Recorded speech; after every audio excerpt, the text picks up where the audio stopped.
All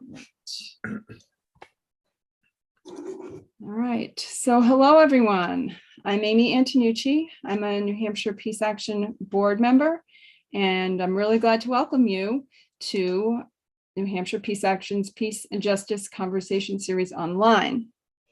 Tonight's topic is Global Common Security, the new era of great power confrontation and common security alternatives.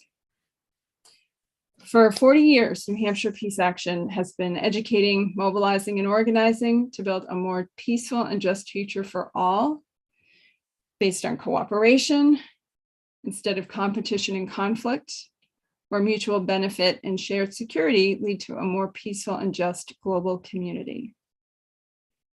In the spirit of respect, we would like to take a moment and acknowledge that we are doing our work on Nidakina, the traditional ancestral homelands of the Abenaki, Pennacook, and Wabanaki people, past and present.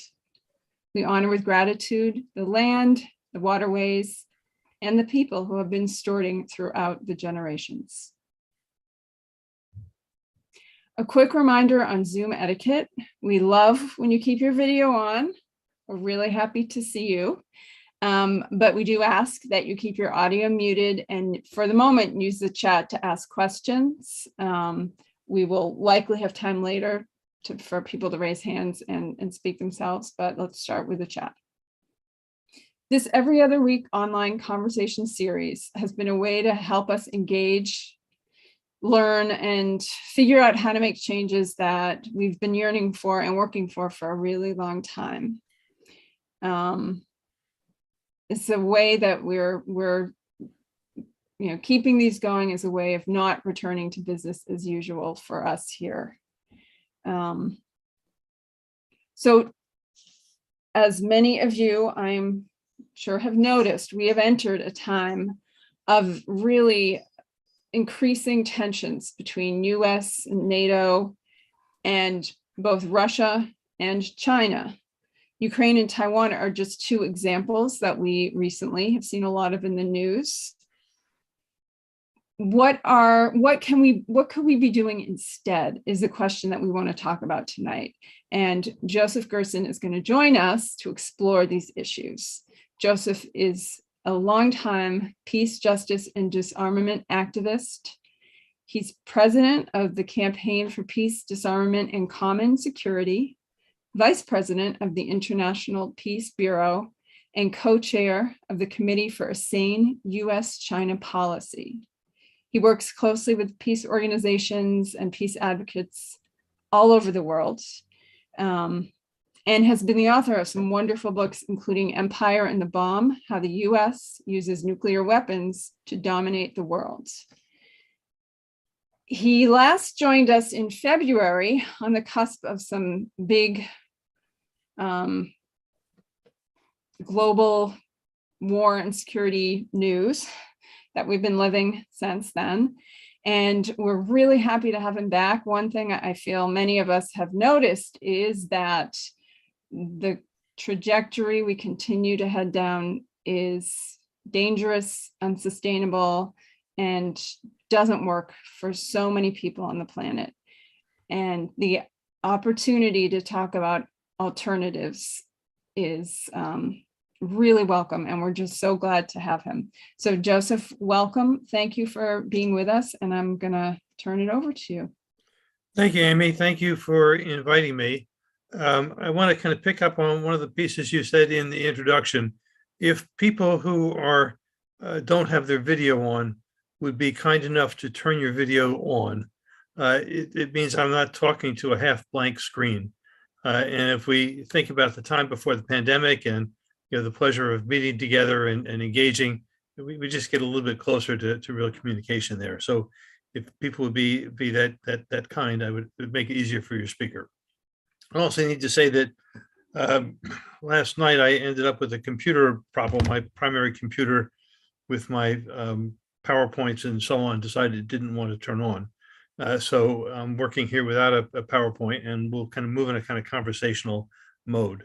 It's good to see a few friends here, and on we go. For years, when Arnie Alpert was the director of AFSC in New England, in New Hampshire, he and I would sort of have a little bit of a competition in terms of which state was the most reactionary and dangerous. Was it New Hampshire, or was it Arizona, where I spent 4 years, 5 years organizing against the Vietnam War? And I think at this point Arizona may be outdoing New Hampshire. But in any event, the reason I say that is, as an organizer there, this was a time before Phoenix was the fifth largest city in the country, before it was facing a major drought that's going to drive people living there into becoming climate refugees back to the Northeast. We had a John Birch monopoly press. It was before the internet. And so the situation was quite isolated. And in that time and in that place, one was sensitive to sources of hope and encouragement. And one of those was Olof Palme, who was then the prime minister of Sweden, who was a leading opponent of the Vietnam War and who was giving voice to much of the world's concerns and commitments. So I listened carefully to Palme. And then in the very early 80s, when we were in the midst of launching the nuclear weapons freeze movement, especially here in the Northeast, the mass movements around the world created an environment in which Palme found himself led to see if he could find a way to reduce the dangers of nuclear war. If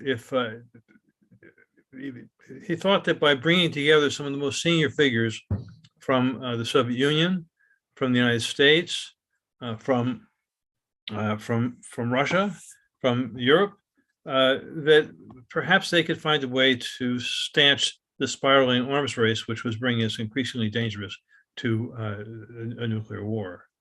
And there were very senior people involved here. Cyrus Vance, for example, from the United States, Georgy Arbatov, who was a senior military advisor to Gorbachev. And so these meetings were held in the course of 1981 and 82. And out of it came this report, Common Security, a Blueprint for Survival.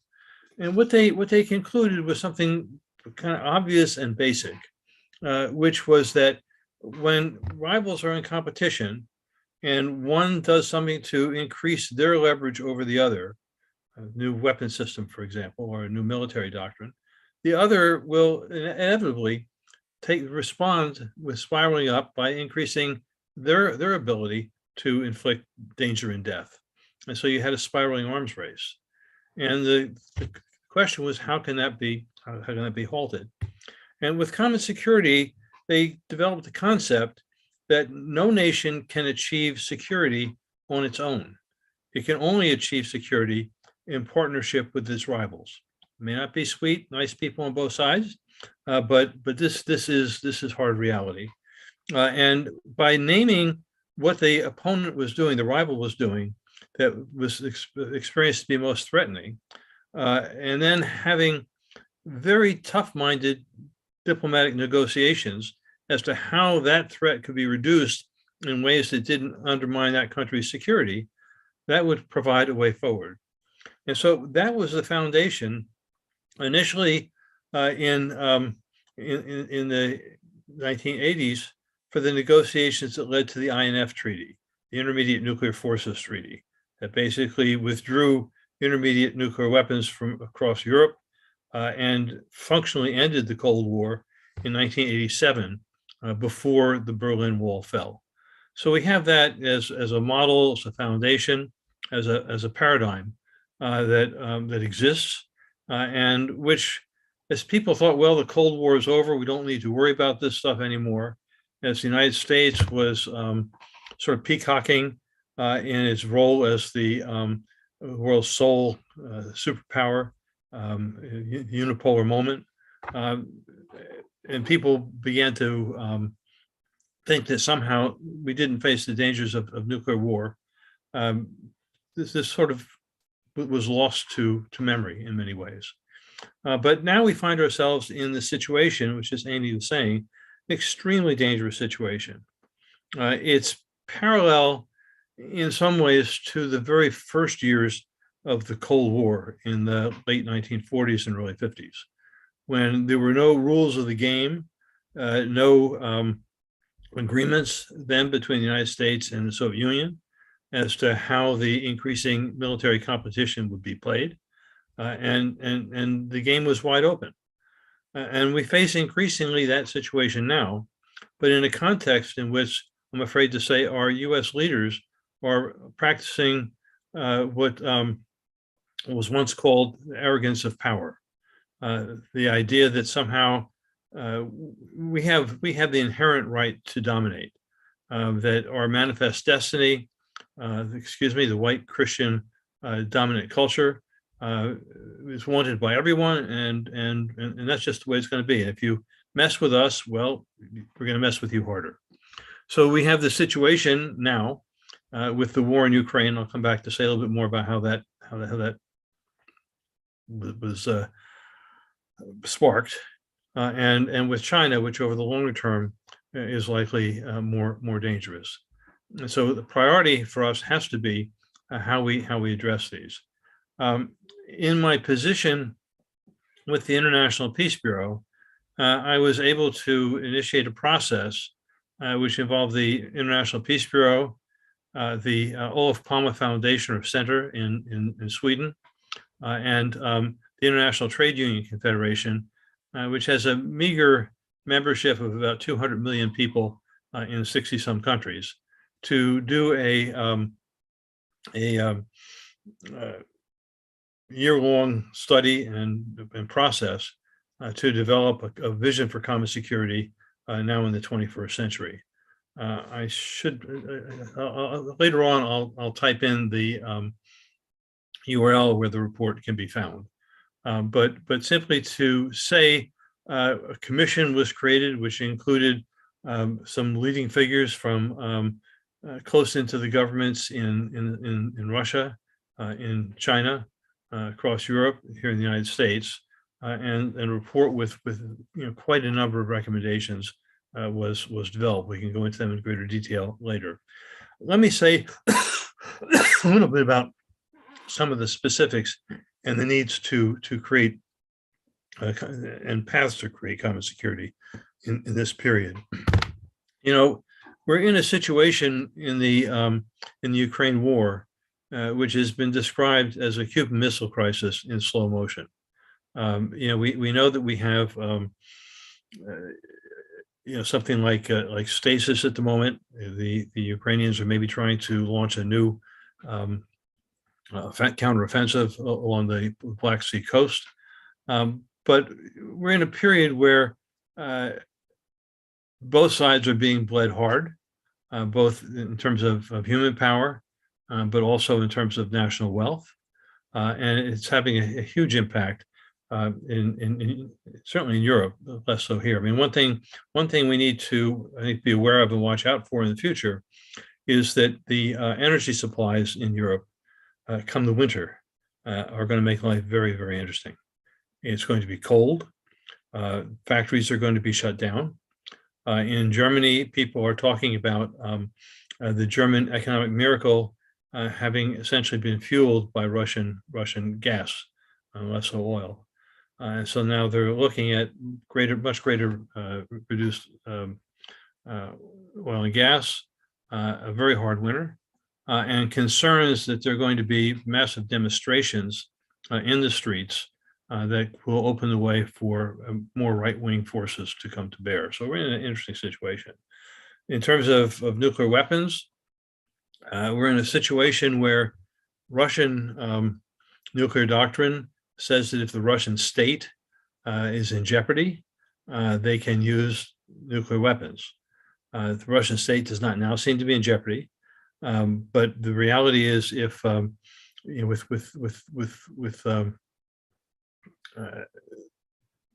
Zelensky's aim to basically reconquer all of Ukraine and essentially to humiliate Putin, that calls into question the security of the Russian state being Putin.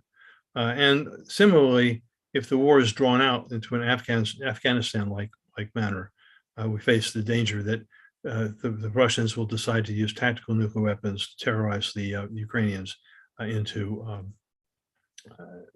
accepting surrender on their terms. At the same time, the U.S. doctrine is that U.S. will not only defend the vital interests of the United States and its allies, but also its partners.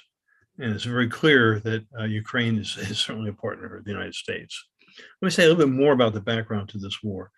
The war obviously is a brutal violation of international law. It never should have happened. Putin and his cohort of necessity are to be condemned. But the United States did play a role in this. We're not entirely innocent. You had the expansion of NATO to Russia's borders. You had a situation in which, in the aftermath of the Cold War in the 1990s, you had a series of agreements in Europe: the Paris Charter, believe it or not, the NATO-Russia founding document, and the 1999 OSCE resolution, all of which said that no nation will seek to achieve greater security for its side at the expense of the other. But beginning with the Clinton administration, the commitment, at least oral commitment, not to expand NATO a centimeter closer to Russia was violated. And so in a series of moves, NATO moved to the Russian border. The goal in the 90s certainly had been for the creation of a Europe free and unified, including Russia. And the Russians were copacetic with that.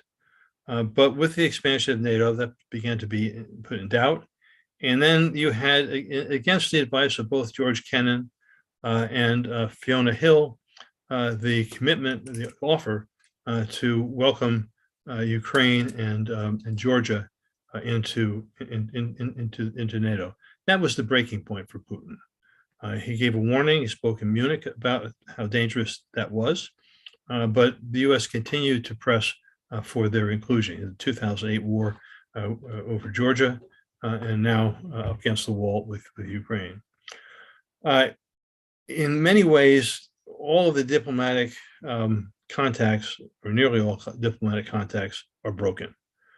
We have no arms control agreements between the two countries, and really no such negotiations going on at the moment.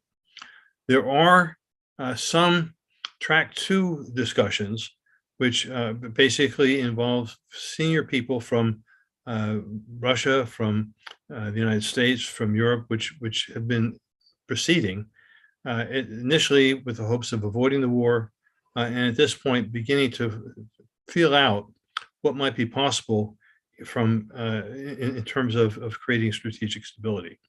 We need to understand that this is not just a Ukraine war at this point. It's not just a war for Ukraine. It's become a war over the future of Europe and thus of the world order. We have major powers with all the vested interests behind them engaged in what's going to be apparently a long war. And in this circumstance, what we need to be demanding is ceasefire negotiations and trying to look toward negotiation of creation of a new European security architecture based on the values of common security.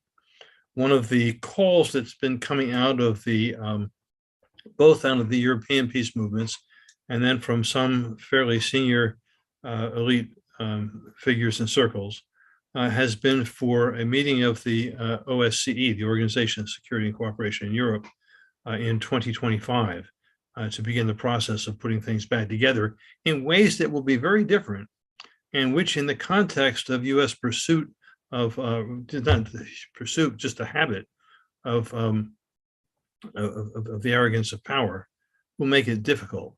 But this is, we know the world will be changed, and we have to accept that the world's going to be changed.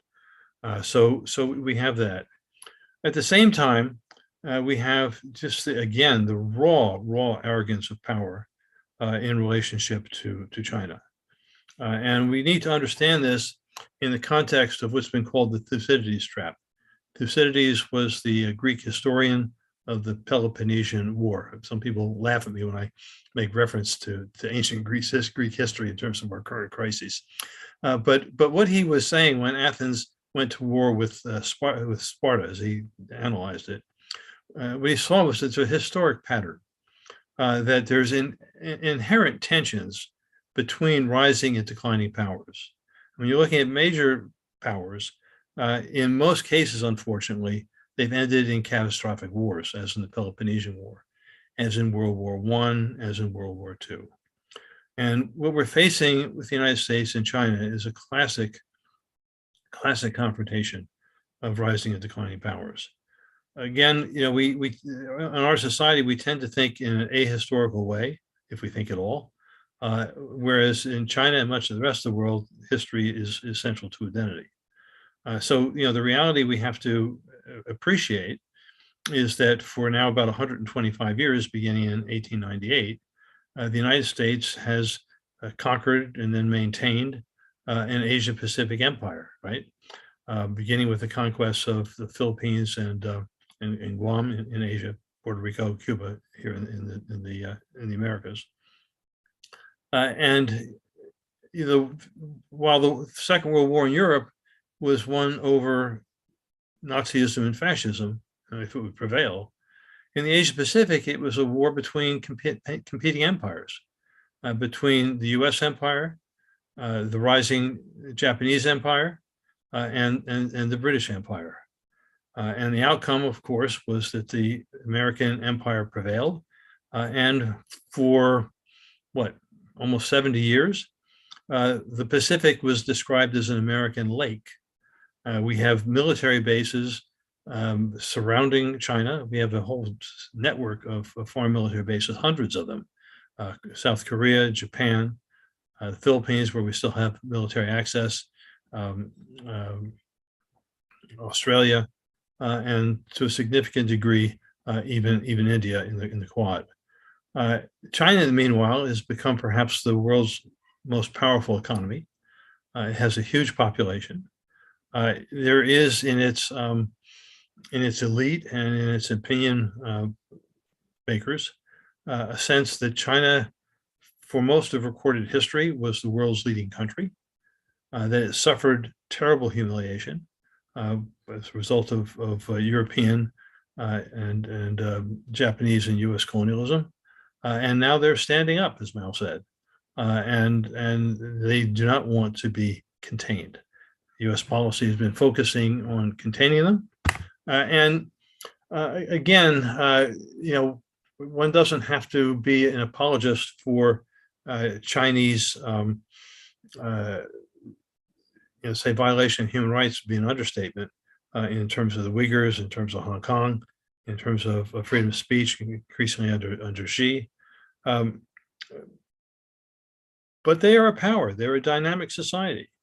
It's been some years since I was in Shanghai. Shanghai made New York look small. The dynamism of the economy is amazing, and their ability to produce is amazing. And they're not happy with what's going on. In this context, where the U.S. and China did relatively well, even through the Obama administration when the pivot began, but Trump, with his America First, the dominance, racism, really exacerbated tensions that didn't need to happen. And we have tariffs and so on. But now, unfortunately, Biden has made things worse. I mean, as someone who is very fearful of what the Republican right is seeking to impose on the United States, it's difficult and disturbing, to say the least, to see Democrats playing a very, very bad and dangerous hand. So what we have with the Biden administration, and now more broadly in Washington, is a commitment to bring Taiwan fully into the U.S. sphere. It's been ambiguous. From the Chinese perspective, Taiwan is a renegade province, one severed from China in 1895 by the Japanese, and then following World War II and the Chinese Revolution by the United States. At the beginning of the Korean War, the U.S. sent its naval fleets into the Taiwan Strait to ensure that China did not decide to move into Taiwan. And you have within Taiwan what was initially a very hard and brutal, murderous dictatorship by Chinese nationalists who came over in 1949. You have a situation in which, for now about 25 years, Taiwan has become a democratic society. Especially its young people don't identify as Chinese; they identify as Taiwanese. So inherently, it's a very, very charged affair. In this context, Biden, in his inauguration, invited the. I should also just say here that back in the 1970s and concluded in 1979, when the United States and China were negotiating the normalization of relations, or the beginning of relations, the key sticking point was Taiwan. The process almost failed. And in that process, a compromise was found in which the United States committed to a one China policy with what was subsequently been described as strategic ambiguity. The U.S. policy essentially has been to say that we will not guarantee that we would attempt to militarily defend Taiwan, but we might. And we would not if the Taiwanese took unilateral actions to declare independence. That's clear. But what we have with Biden is moving from strategic ambiguity to strategic certainty.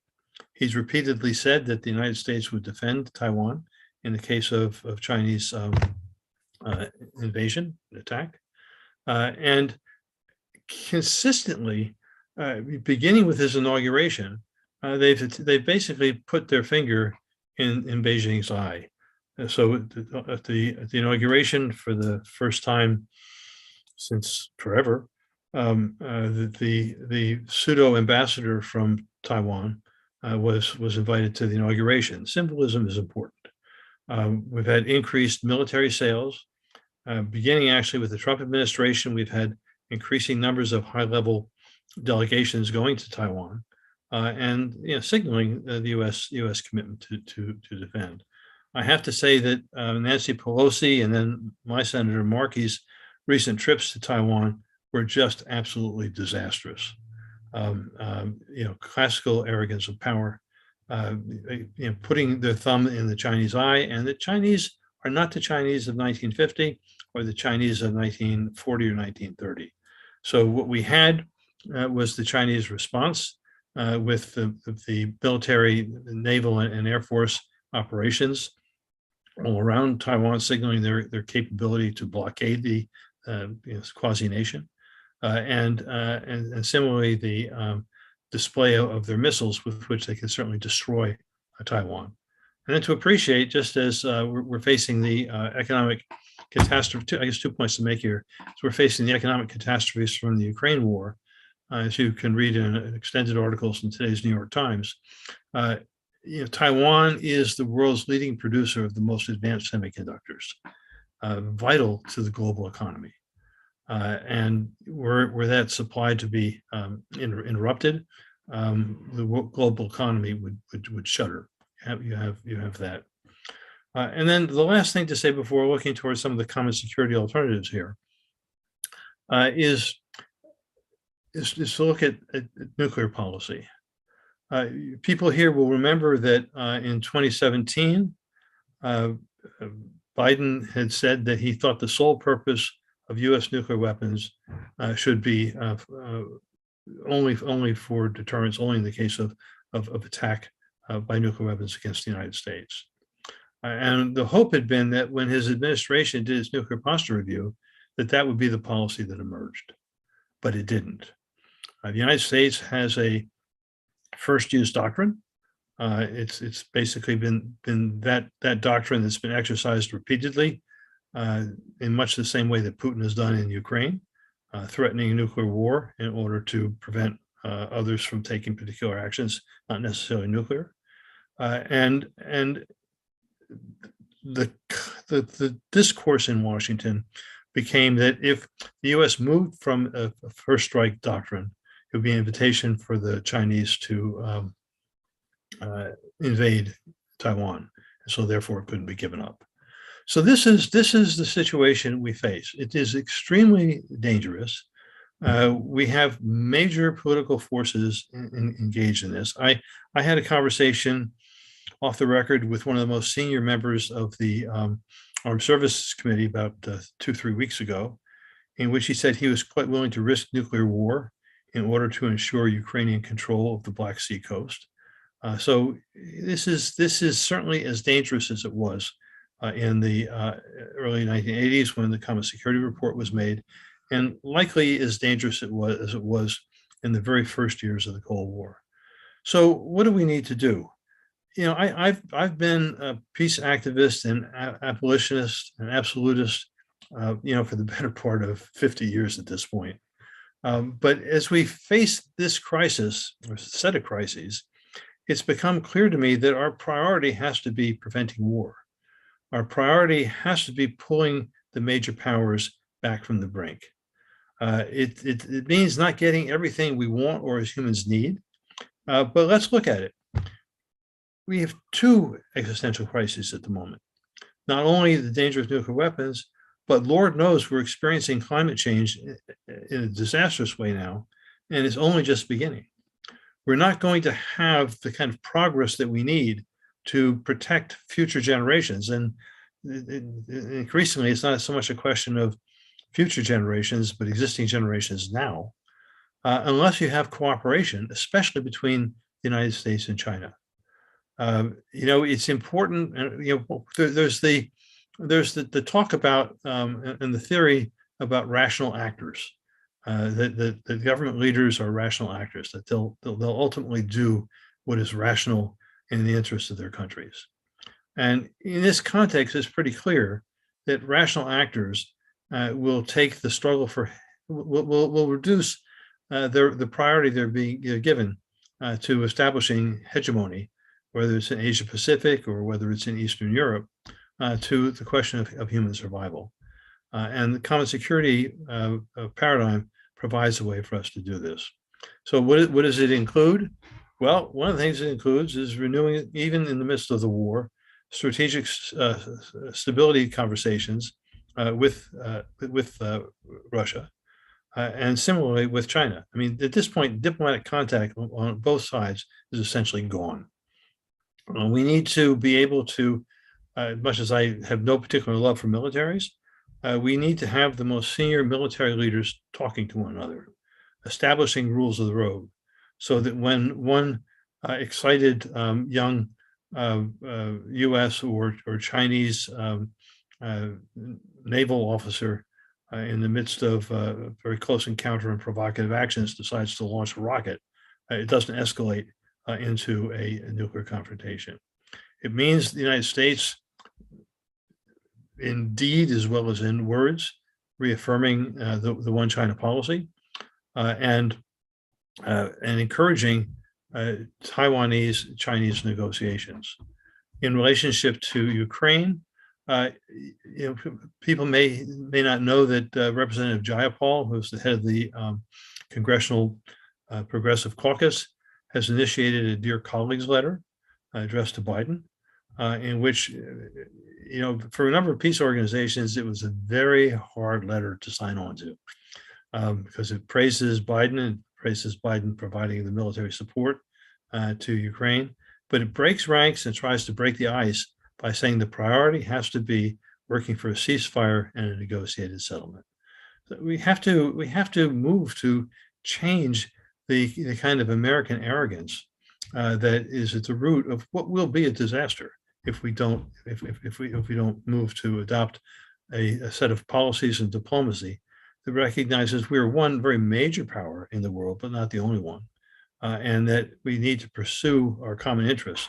I mean, again, interesting, the article in today's Times about the semiconductors in Taiwan.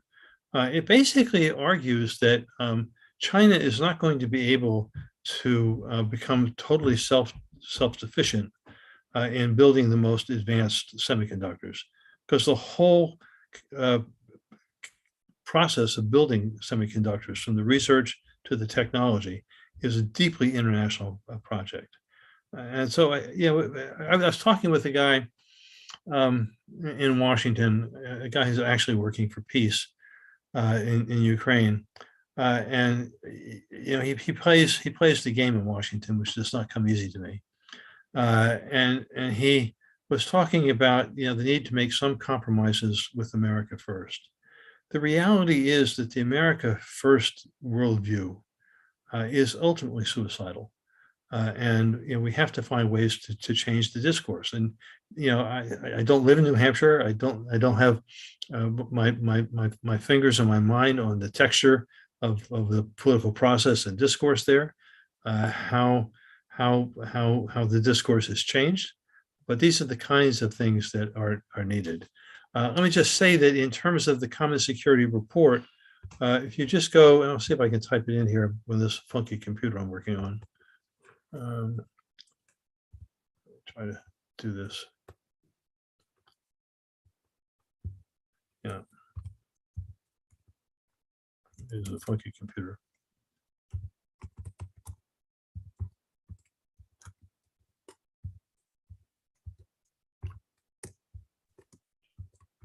We can also send it to people later, Joseph. Okay, so you can find it in those two places. So that's what we've got. I'm eager for your questions, for your pushback, and see where it takes us. Great, thanks so much for all of that information. Okay, so Mike has a hand up, so let's start with some questions here. Mike, do you want to go ahead and unmute? Yes, I'm curious about the RAND report, destabilizing Russia. Is that a blueprint for what we're doing, or is it just coincidence that came out a couple years ago? I'm sorry, which report are you referring to? It's a RAND report that came out in 2019 called, I don't have it in front of me, but I think it's called Destabilizing Russia. And I'm curious, is it a blueprint that we're following, or is it just kind of a coincidence that it recently came out? Well, I guess my sense is that when you move to the level of international war, you've got a number of forces at play. And it's rarely in response to one event or a function of response to one report. But certainly, this has been a force. I mean, you go back to Mitt Romney when he was running for president, saying Russia was the greatest threat to the United States. So I think you've got a number of forces, and I think intellectually in this country, there's change has not been made in terms of perception of who the Russians are, in terms of thinking them still as the Soviet enemy, so there's a whole pile of cultural work to be done. I mean, again, at the level of common security, back in the 1980s, there was really very extensive people-to-people diplomacy. Russians were not inherently other. Musicians were going back and forth. Politicians, I mean, deep levels of exchange that provided some of the foundation for the changes that were needed. That's gone now, and there still remains some exchange with China, but since Trump and the combination of the immigration restrictions placed on them, and then also just the the profiling of Chinese and Chinese American scientists and scholars. That level of exchange has really taken a beating. Thanks, Joseph. There's a question from Arnie. Joseph, can you unpack what did and didn't happen at the NPT conference? Oh boy. And let us say a little more about what that is for those who don't know. Okay, so the Nuclear Non-Proliferation Treaty was negotiated in 1968, and it was one of really what I see as one of the three seminal treaties of the 20th century, and it stood and stands on three pillars. One is that non-nuclear weapons nation states will forswear ever becoming nuclear powers. Secondly, that non-nuclear weapon states have the inalienable right to produce nuclear power for peaceful means, a flaw in the treaty. And third, that the initial 5 nuclear weapon states in Article 6 commit to good faith negotiations for the complete elimination of their nuclear arsenals. And there are other articles there that, for example, outlaw the transfer of nuclear weapons and some nuclear technologies to non-nuclear weapon states, which in the case of our basically having nuclear sharing with countries like Germany and Netherlands, are an absolute violation of that treaty.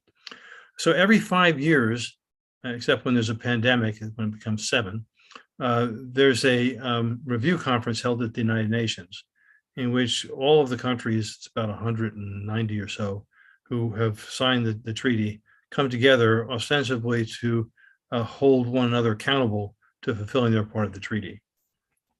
So the review conference was held this last August. With the nuclear powers having basically resisted fulfilling their obligations now for over 50 years, in many parts of the world, the treaty is increasingly seen as enforcing a kind of nuclear apartheid. Mohammed al-Baradi, who was the head of the IAEI, used that term, I think, like in 1995, or maybe in 2005. And in the midst of the Ukraine war and U.S.-Chinese tensions, expectations for the outcome of this confab were not high. Normally, throughout the course of a month of negotiations, texts are worked on.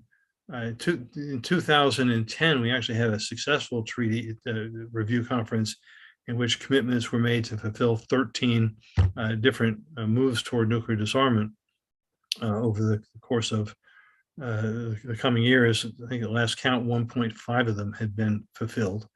And so there's a sense that the treaty is in big trouble. And so in fact, the increasing doubts about the treaty are what triggered, actually in anger, triggered the negotiation of the Treaty on Prohibition of Nuclear Weapons, which was negotiated at the UN in 2017 and is designed to lead the world toward nuclear disarmament. There's an increasing recognition that the TPNW can only do so much.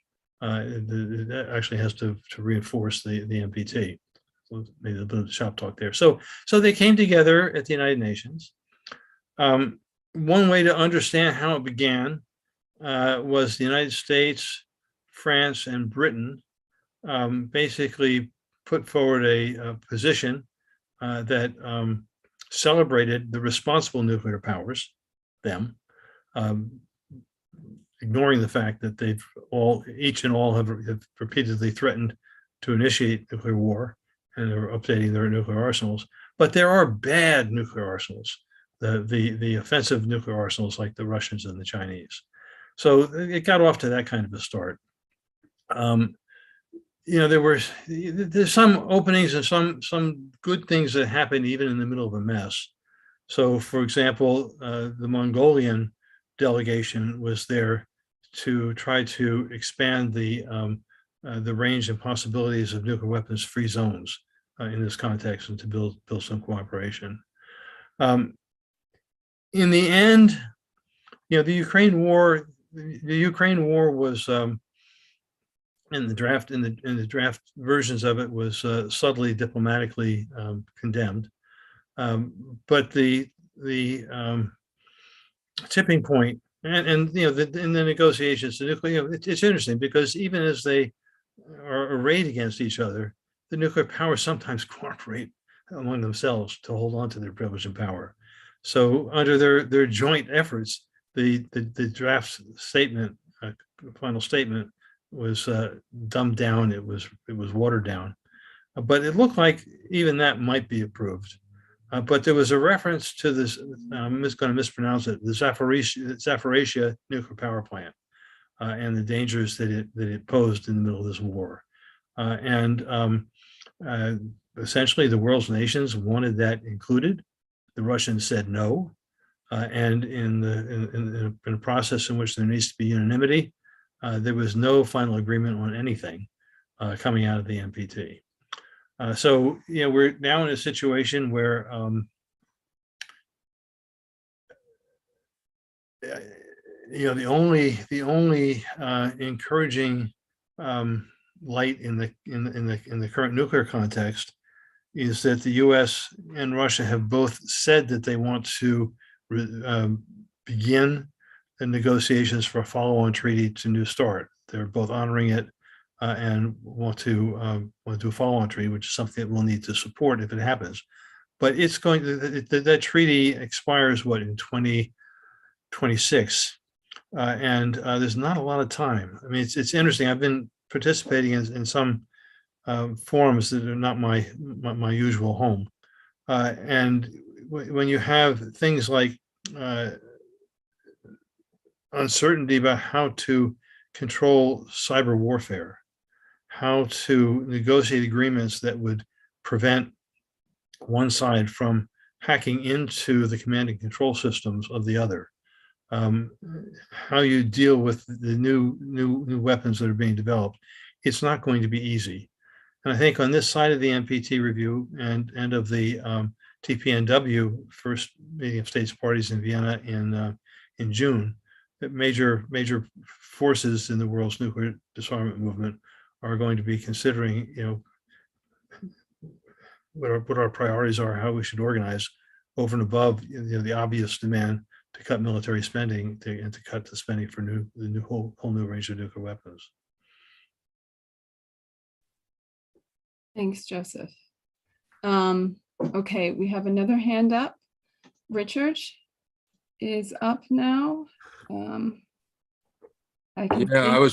Yes, thank you. I was wondering, there's no evidence that Putin has any interest in negotiating for peace. If the only option of pacifism is to allow the slaughter of the Ukrainian people and the abuse of human rights around the world and the attack on democracy, I'm wondering, the anti-American, anti-Western world ideology of Russia that supports this attack is partially represented by what you're saying. I'm wondering what your position is on that. And how can we call for disarming the Ukrainian people? Is it better that Russia just run over and slaughter them? Or do we have a responsibility to defend democracy, defend freedom, defend human rights, and to stand up to those who will perpetrate crimes against humanity and war crimes? Mm-hmm. If there's no way, if you're advocating for the disarmament of Ukraine, when there's no chance of peace, no chance of negotiations. It would have been helpful if you listened to me, because I did listen to everything you said. That's not what I said. But that's what your implications are. No. Let's go back and pull it apart here. First of all, in terms of the process of negotiations, central to the whole process here was the open door of the Biden administration to the possibility of Ukrainian membership in NATO. And the obvious alternative to that was a negotiated commitment to guarantee Ukraine's sovereignty as a neutral nation. And unfortunately, in the run-up to the war, the Biden administration did not commit to move in that direction. From the Russian perspective, and I think we need to look at this as complex. There's no real good guys on either side. In the run-up to this, the Russian perception, and you have to remember they were invaded by Napoleon, by the Kaiser, and by Hitler with enormous consequences. Their fear was of strategic vulnerability. So the need for negotiations was central, and we weren't stepping up as we should have. Clearly, as I said in the beginning of my talk, the Russian invasion was a brutal, illegal action. My organization, Campaign for Peace, Disarmament and Common Security, has condemned it. It's been interesting on the question of arms sales and the levels of arms sales. There's ambiguity. There are reports at the moment that about 70% of the weapons being sold are being siphoned off elsewhere. I mean, there's a long history in Ukraine of being a hub for international arms transfers, and certainly a long history of corruption. My organization has not taken a position on weapon sales because a number of us are definitely committed to Ukraine's right to exist as a sovereign nation. So it's best to listen to what's actually being said. And the other piece which has been sort of interesting to me is in this war, obviously there's been disinformation on all sides, but we've been exposed to the brutality of the war in Ukraine in ways that we were not, say, in relationship to Iran, or rather Iraq, in relationship to Afghanistan. And it's like all of a sudden we are the good and noble guys. You remember it was Madeleine Albright, as Secretary of State, who, when asked if the sacrifice of 500,000 Iraqi children as a result of sanctions was worth the price, she said yes. I mean, we need to, I think, be clear about what our country actually is. The rest of the world knows. I mean, one of the things that's really quite interesting in the emergence of the new global disorder is what Michael Clare has described as blockification. So on the one hand, you have the combination of increasing Russian and Chinese cooperation. It's not an alliance. They have a set of common interests, but also a number of differences. You certainly have the expansion and consolidation of NATO, U.S. basically reaffirming its dominance over Europe.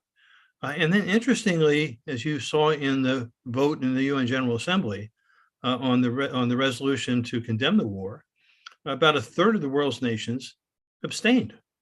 The rest of the world is saying, much of the rest of the world is saying, this is a very nasty, dirty war. It shouldn't have happened.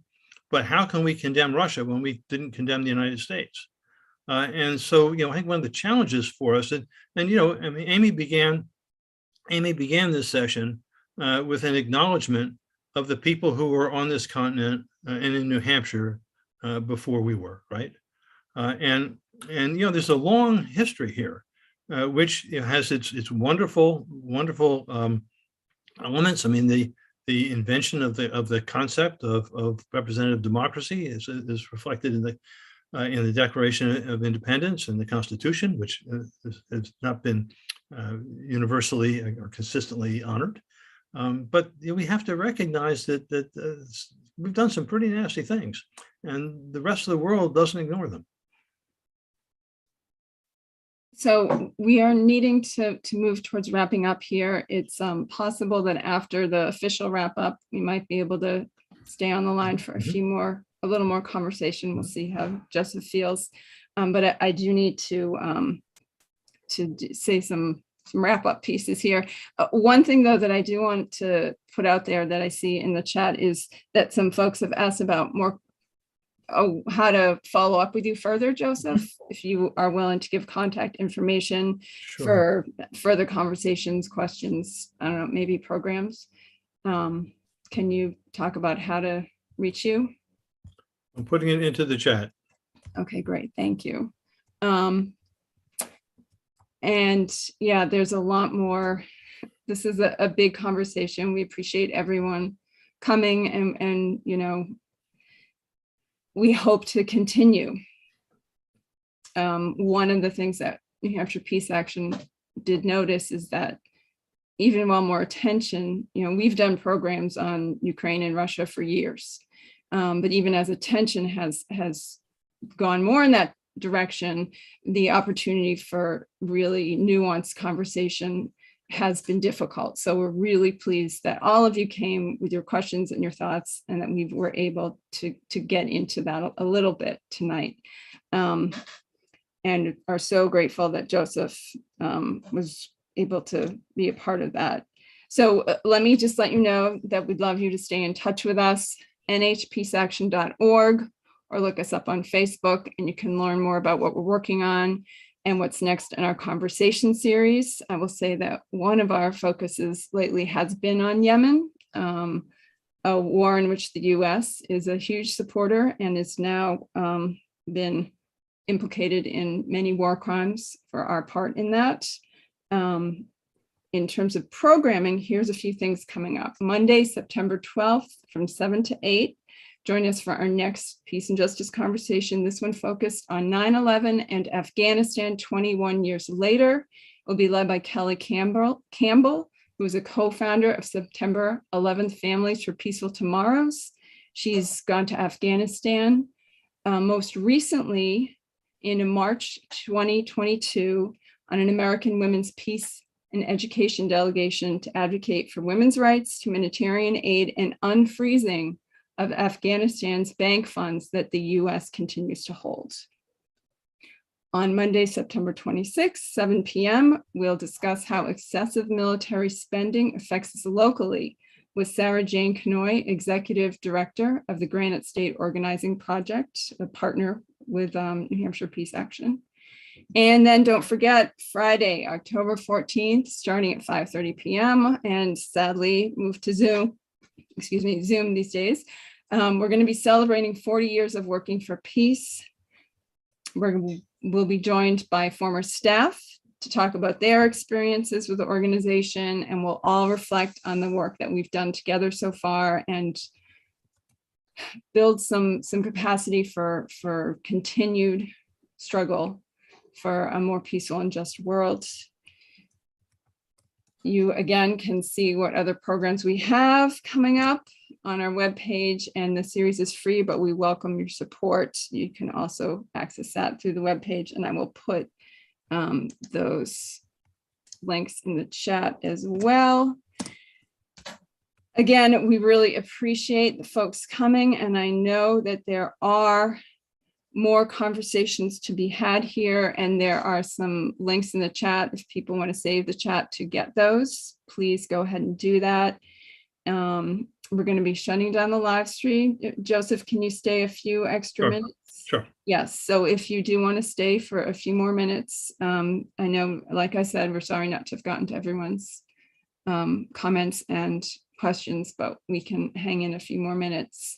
But for those of you who need to leave on time, and for the live stream and recording, thank you all so much. And many, many thanks. Please join me in a visible, if not loud, thank you to Joseph for this unending work he has done on these subjects.